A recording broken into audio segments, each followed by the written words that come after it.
জয় রাধা মাধব কুঞ্জ বিহারী, জয় গোপী জন বল্লভ গিরিবরধারী, যশোদানন্দন ব্রজ জনরঞ্জন যমুনা তীর বনচারী, জয় রাধা মাধব কুঞ্জ বিহারী। হরে কৃষ্ণ কৃষ্ণ কৃষ্ণ হরে হরে, হরে রাম রাম রাম হরে হরে।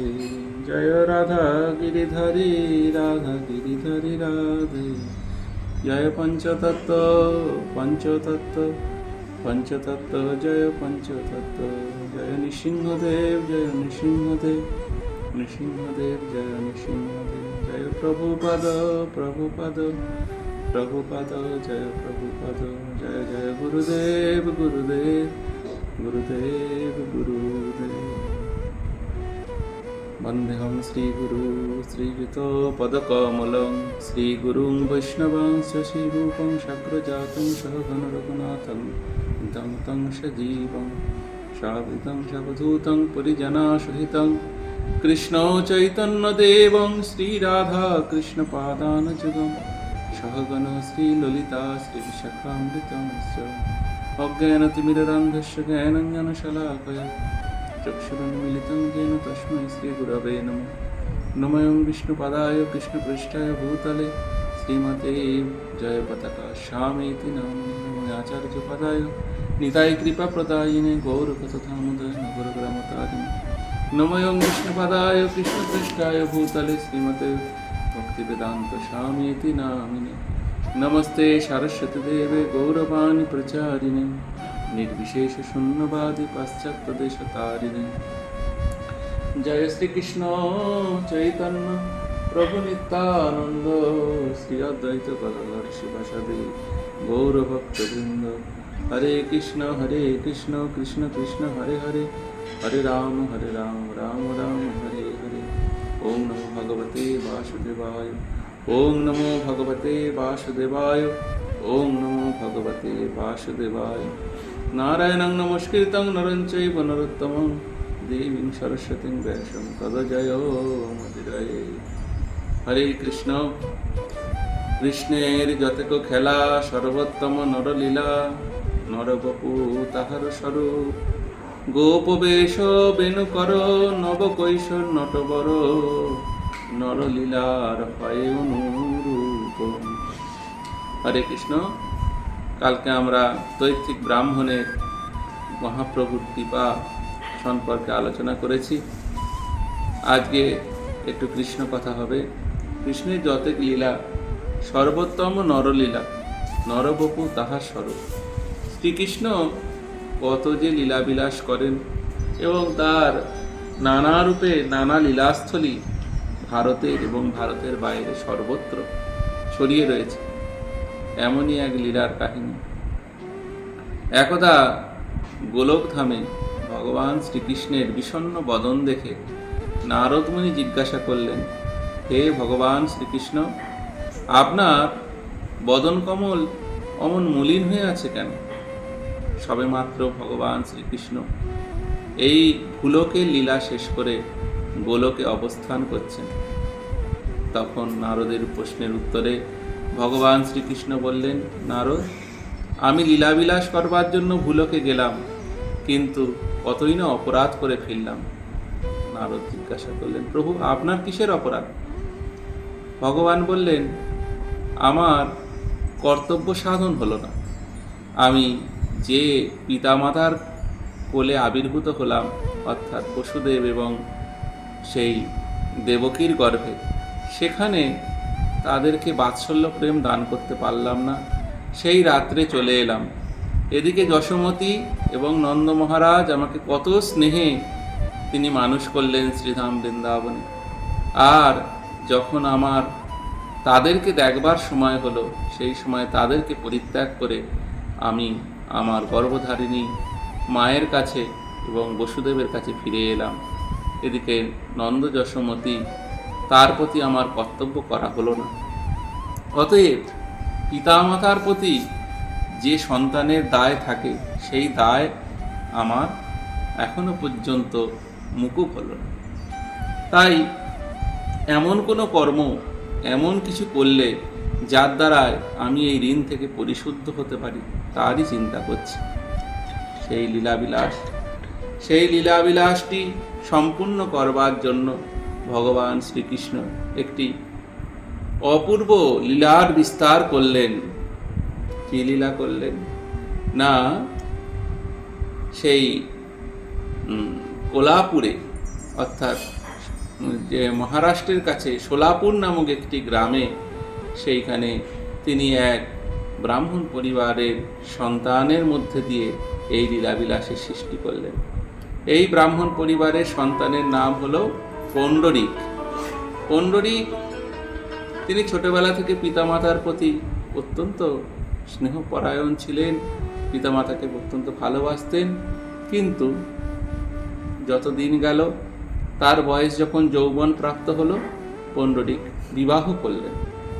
বিবাহ করার পরে স্ত্রীর কুমন্ত্রণায় পিতামাতাকে পরিত্যাগ করলেন। আর পিতামাতা দুঃখিত হয়ে তারা তীর্থভ্রমণে বেরিয়ে গেল। রোদন করতে করতে কাশীধামে গিয়ে বাস করতে লাগলেন, কারণ তার পুত্রবধূ এবং তার পুত্র তাকে পরিত্যাগ করছে। তাই অত্যন্ত দুঃখিত হলেন। এমতো অবস্থায় যখন দিন গড়িয়ে যায়, একদিন পণ্ডরীক লক্ষ্য করলেন যে তার বাড়ির ভিতর থেকে 3 জন দেবী বেরিয়ে চলে যাচ্ছেন।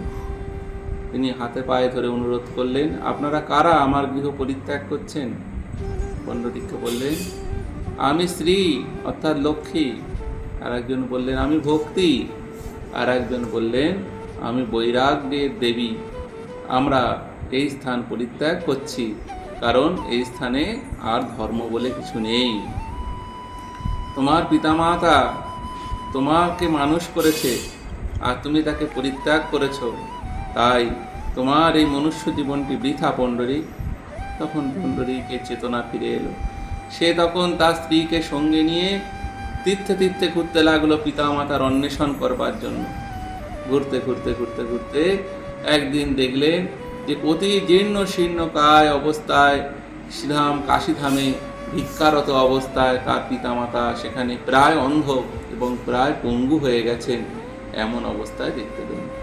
পণ্ডরীক পিতামাতার পায়ে হাত ধরে অনেক ক্ষমা প্রার্থনা করলেন, এবং পিতামাতা, শাস্ত্রে বলেছে যে কুসন্তান হয়, মাতা পিতা হয় না। তাই সমস্ত অপরাধ ক্ষমা করে দিয়ে পণ্ডরীকের সঙ্গে তার পিতামাতা তার বাড়িতে ফিরে এলেন।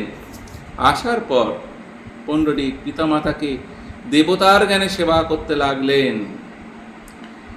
তাদের খাওয়ানো, তাদেরকে শুশ্রূষা করা, তাদেরকে শয়নের পর তাদের পা টিপে দেয়া, সবই করতে লাগলেন পণ্ডরীক। এমনই পিতৃমাতৃ ভক্তি দর্শন করে দেবতারা পর্যন্ত অবাক হয়ে গেলেন যে এমনও সন্তান হয় যে নিয়ত আহার নিদ্রা ত্যাগ করে কেবল পিতামাতার সেবা করে চলেছে। গোলক বিহারী ভগবান শ্রীকৃষ্ণ ঠিক করলেন, এমনই সন্তানকে যদি আমি দর্শন দিই এবং তাকে যদি আশীর্বাদ করি এবং তার মনোরথ পূরণ করতে পারি, অর্থাৎ তার যা মনোবাসনা পূরণ করতে পারি, তাহলে হয়তো কিছুটা হলেও তার পিতামাতার যে অপরাধ করেছেন বলে ভগবান মনে করছেন যে আমি যশোদার নন্দ মহারাজের প্রতি কর্তব্য করিনি, আমি দেবকী বসুদেবের প্রতিও সঠিক কর্তব্য করিনি, তাই সেই ঋণ থেকে হয়তো মুক্তি হতে পারবে। শাস্ত্রের কথা, আমি যদি সেবা না করতে পারছি, তাহলে যে সেবা করছে তার মাধ্যমে যদি আমি সেবার সামগ্রী দান করি বা সেবা করাই, তাহলে সেবার পূর্ণ ফল লাভ করা যায়। কারণ আমি করতে পারছি না, কিন্তু অপরজন করছে, তাকে সহযোগিতা করাই হলো ধর্ম। তাই শ্রীকৃষ্ণ চিন্তা করলেন যে আমি তো পিতামাতার সেবা করিনি, কিন্তু পণ্ডরীক করছে, অতএব পণ্ডরীককে আমি দর্শন দেব। একদিন মধ্যাহ্ন সময়ে পণ্ডরীকের পিতামাতা সেই সন্তানের কোলের ওপরে মাথা রেখে ঘুমাচ্ছে, আর এমতো সময় দরজার বাইরে থেকে ভগবান শ্রীকৃষ্ণ দর্শন দেওয়ার জন্য ডাক দিলেন, পণ্ডরীক, আমি তোমাকে দর্শন দেওয়ার জন্য এসেছি, আমি গোলক বিহারী শ্রীকৃষ্ণ, এসো আমায় দর্শন করো। যোগীগণ, কত তপস্বীগণ কত তপস্যা করে আমায় দর্শন করতে পারে না। কেবল পিতা মাতার সেবার দ্বারাই সন্তুষ্ট করেছো তুমি আমায় দর্শন করবে, এসো। পণ্ডরিক বললেন, আপনি কৃষ্ণ ভগবান, ঠিক আছে, আমি জানি কত যোগীজন মুনিজন আপনার দর্শন পায় না, কিন্তু আপনার দর্শন করা অপেক্ষা আমার পিতামাতার সেবাটাই আগে। ভগবান অবাক হয়ে গেলেন যে এমনও ব্যক্তি আছে যে আমার দর্শনের আগে তার পিতামাতার সেবা করাটাকে মহান বলে মনে করছে। অতএব বললেন, পণ্ডরিক, আমি তাহলে কি করব? তখন ভগবান শ্রীকৃষ্ণকে আহ্বান করে বললেন, আমি তো এখন গিয়ে দরজা খুলে দিতে পারবো না আপনাকে, আপনি সদরের বাইরেই দাঁড়ান। তবে আপনার যদি কষ্ট হয়, আপনাকে আমি একটি ইঁট দিচ্ছি, এই ইটের ওপরে আপনি দাঁড়ান, আপনি একটু সরে যান, আপনাকে একটি আমি ইঁট ছুঁড়ে দিচ্ছি। ভক্তের দেয়া দ্রব্য যদি ছুঁড়েও দেয়, ভগবান তা গ্রহণ করেন। প্রেমভক্তি সহকারে পণ্ডরিক সামনে থাকা একটি ইঁট ছুঁড়ে সদরের বাইরে দিলেন। বললেন, কৃষ্ণ ভগবান, আপনি ওর ওপরে উঠে দাঁড়ান এবং ওতে বিশ্রাম নিন। তাই বিঠ্ঠল, বিট কথার অর্থ অনেক জায়গায় বলা হয় ইঁট, এবং ঠল মানে তার ওপরে তুমি অবস্থান করো।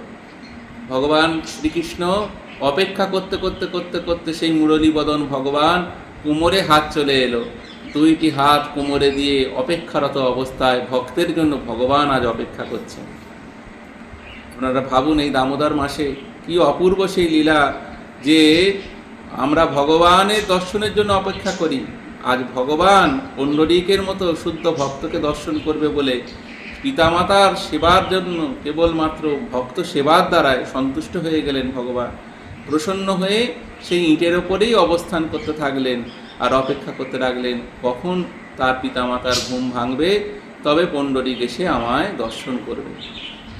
বৈকাল হলো, বিকেল বেলায় পিতামাতার নিদ্রা যখন ভগ্ন হলো, তার পিতামাতা জিজ্ঞাসা করলো, পণ্ডরিক, আমরা চোখে দেখতে পাচ্ছি, আমাদের শরীর সুস্থ বোধ হচ্ছে, এক দিব্য আনন্দ লাভ হচ্ছে, চারিদিকে পরিবেশের মধ্যে একটি সুগন্ধ ভাসছে, কেন, কি এমন ঘটনা ঘটেছে? তখন পণ্ডরিক বললেন, হে পিতা, হে মাতা, বাইরে সদরের বাইরে আমি ভগবান শ্রীকৃষ্ণকে দাঁড় করিয়ে রেখেছি, কারণ আপনারা ঘুমাচ্ছিলেন। পিতামাতা বললেন, এ কি কথা, সমস্ত পৃথিবীর সমস্ত যোগীগণ মুনিগণ যে যার দর্শনে বঞ্চিত হয়, আজ তাকে তুমি দাঁড় করিয়ে রেখেছো, যাও যাও পণ্ডরিক, আগে গিয়ে তাকে সেবা করো। পণ্ডরিক বললেন, আপনাদের সেবা অপেক্ষা ভগবানের সেবা আমার কাছে তুচ্ছ, তাই ভগবান শ্রীকৃষ্ণকে আমি দাঁড় করিয়ে রেখেছি। পিতামাতার একান্ত অনুরোধে দ্রুত গেলেন পণ্ডরিক এবং দরজা খুললেন। গিয়ে দেখলেন ভগবান শ্রীকৃষ্ণ আজ আর মুরলী বদন নেই, তিনি তার সেই দেয়া ইঁটের ওপরে কোমরে হাত দিয়ে অপেক্ষারত অবস্থায় দাঁড়িয়ে আছেন। পণ্ডরিক চরণে পড়ে ভগবানের কাছে প্রার্থনা করলেন, হে ভগবান, এই আমার জন্য আপনার কতই না কষ্ট করতে হলো। তখন বললে, পণ্ডরিক, তোমার মতো ভক্তকে আমি কিছু দান করলে আমি পিতৃঋণ মাতৃঋণ থেকে উদ্ধার হব, তাই তুমি বলো, তুমি যা চাইবে আমি তাই দেবো। তখন পণ্ডরিককে ভগবান বর দিতে চাইলেন। পণ্ডরিক বললেন, কি আর দেবেন প্রভু, আমার পিতামাতার চরণে যেন অচলা ভক্তি থাকে, আপনার শ্রীচরণে যেন আমার অচলা ভক্তি থাকে। আর যদি দিতেই চান তাহলে এই বর দিন, আমার এই পান্ধারপুর ধাম, এইখানে এই সোলাপুরের সর্বত্র খুব গরিব মানুষেরা বাস করে, তারা দ্বারকা, বৃন্দাবন, মথুরা যেতে পারবে না। শুনেছি এই স্থান রুক্মিণী দেবীর আবির্ভাবস্থলী, তাই আপনার শ্রীমতীকে সঙ্গে নিয়ে একটি স্থান করুন, সেটা বেণুনাদন বলে একটি স্থান আছে, সেইখানে আপনি বৃন্দাবন স্থান করুন এবং সেখানে রাসনৃত্য করে রাধারানীকে নিয়ে অবস্থান করুন, এবং আপনি এই বিঠ্ঠলনাথ রূপে রুক্মিণী দেবী এবং সত্যভামাকে নিয়ে অভিন্ন দ্বারকাধামও সৃষ্টি করুন। তাই পণ্ডরিকের কথা অনুসারে ভগবান শ্রীকৃষ্ণ বললেন, তথাস্তু, এই পন্ধারপুর গ্রামকে পরিত্যাগ করে আমি কোথাও যাব না, এবং তোমাকে আমি কথা দিচ্ছি যে যেমনভাবে এই সংসারে প্রত্যেকটা জীব উপকৃত হলো, তাই এই সংসারের প্রতিটি জীব আমাকে স্পর্শ করে নমস্কারও করতে পারবে, তাতে কোনো অপরাধ হবে না। পৃথিবীতে বহু মন্দির আছে যেখানে শিব বিগ্রহ স্পর্শ করতে দেয়া হয় না, বিশেষ করে মূল বিগ্রহ স্পর্শ করতে দেয়া হয় না, কিন্তু পান্ধারপুরে ভগবান শ্রীকৃষ্ণ নিজে এই কথা দিয়েছেন যে আমাকে যে কেউ এসে যে কোনো পরিস্থিতিতে আমাকে চরণে হাত দিয়ে নমস্কার করতে পারবে।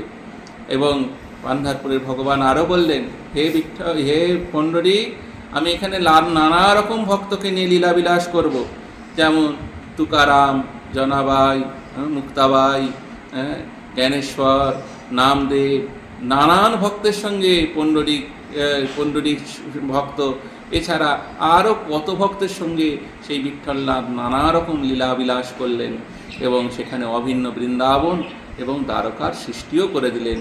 সেই ভীমা নদীর তীরে এখনও পর্যন্ত সেই লীলাস্থলী বিদ্যমান রয়েছে।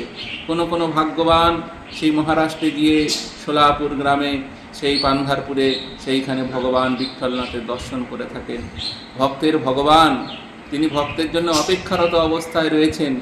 এই শ্রীমূর্তি দর্শন করলেও মনুষ্য জীবন সার্থক হয়। তাই এই দ্বারকায়, সেই অভিন্ন দ্বারকা এবং বৃন্দাবনের চরণে আমাদের নমস্কার। সেই বেণুনাদন অভিন্ন বৃন্দাবন, যেখানে ভগবান রাস নৃত্য করেছিলেন, সেই প্রতিটা পাথরের এখনও পর্যন্ত গোপীগণের চরণচিহ্ন এবং শ্রীকৃষ্ণের চরণচিহ্ন সেইখানে অবস্থান করছে। এই পান্ধারপুর গ্রামেই, এই বিঠ্ঠলনাথের ভীমা নদীতেই, এইখানেই ভগবান চৈতন্য মহাপ্রভুর বড় ভ্রাতা ছিল শঙ্করারণ্য ব্রহ্মচারী মহারাজ, তার নাম হয়েছিল, যার নাম ছিল বিশ্বরূপ। এই বিশ্বরূপ সন্ন্যাস গ্রহণ করার পরে এইখানেই অবস্থান করেছিলেন এবং বিঠ্ঠলনাথের শ্রীঅঙ্গে লীন হয়ে গেছিলেন। এবং এইখানেই নিত্যানন্দ প্রভু এসেছিলেন এবং নিত্যানন্দের মধ্যে সেই বিশ্বরূপের শক্তি এই স্থানেই সঞ্চার হয়েছিল। তাই মহাপ্রভুর বড় ভ্রাতা হয়ে গেলেন। এবং নিত্যানন্দ প্রভু তো এসেছিলেনই, গৌরাঙ্গ মহাপ্রভু তার বড় ভ্রাতাকে খোঁজ করতে করতে এই বিঠ্ঠলে আসেন এবং ভীমা নদীতে স্নান করেন এবং প্রতিদিন বিঠ্ঠলনাথের দর্শন করতেন। এই অপূর্ব লীলাস্থলী শ্রী বিঠ্ঠলনাথের কথা এবং এই লীলাস্থলী আপনাদের দর্শনের জন্য আমরা অনুরোধ জানালাম। এই পবিত্র দামোদর মাসে আপনারা সেই বিঠ্ঠল রুক্মিণী এবং পান্ধারপুরের দিব্য কাহিনী শ্রবণ করলেন। সকলে ভালো থাকবেন, সুস্থ থাকবেন। হরে কৃষ্ণ। জয় জয় শ্রী রাধা গিরিধারী।